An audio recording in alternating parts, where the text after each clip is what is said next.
On December 1st, 1824, it was determined that the vote for the presidential election of 1824 did not have a winner. Andrew Jackson of Tennessee had the most popular votes, with 151,271, and had won the most electoral votes with 99. But a candidate needed to win 131 of the 261 available electoral votes in order to be elected president.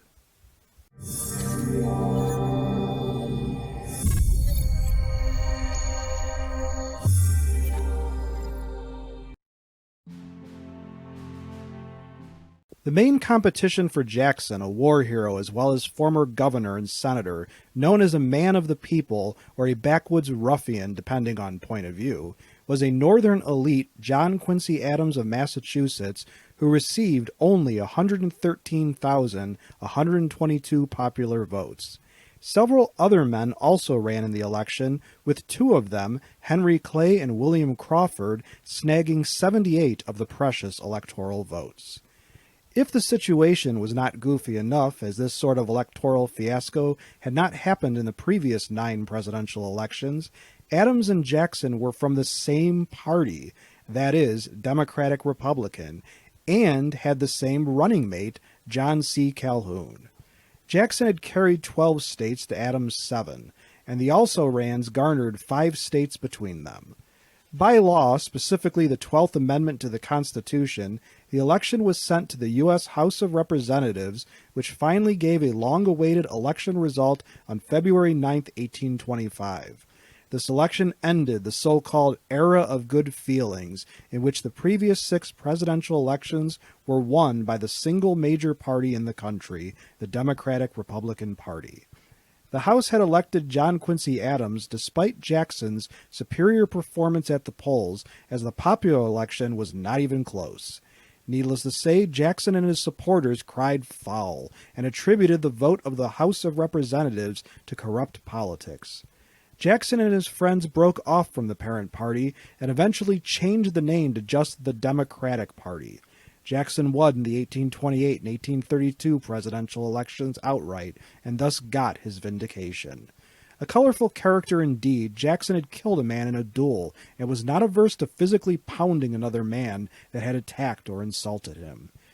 We put his likeness on our $20 bill, which we use today, and in previous years Jackson has also graced the $5, $10, and $10,000 bills, and oddly enough, also the Confederate $1,000 bill.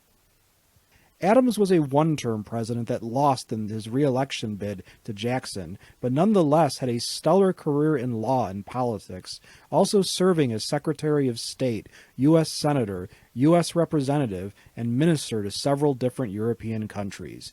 Adams was a Harvard graduate, even back then a prestigious alma mater.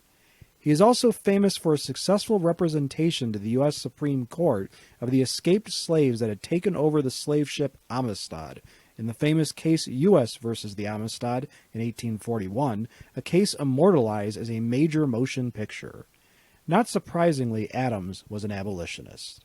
Thus, in the most muddled presidential election in U.S. history until the presidential election of 2000, gave the 1824 election a run for top billing as an election circus, 2 great Americans competed for a position both of them ended up filling with distinction. As a question for my students and subscribers, which of these 2 men would you vote for? Please let us know why in the comment section below this video. Here is one possible answer to this question. Mr. Beat from Mr. Beat here. If I was alive in 1824, I would probably vote for John Quincy Adams. Just because I'm an elitist snob, and like John Quincy Adams, he kind of knew what he was doing, and he was a bit more forward-thinking than that crazy Andrew Jackson and the others as well. So, yeah, boring old JQ. If you like this video and would like to receive notification of new videos, please feel welcome to subscribe to History and Headlines and become one of our patrons. Your viewership is much appreciated.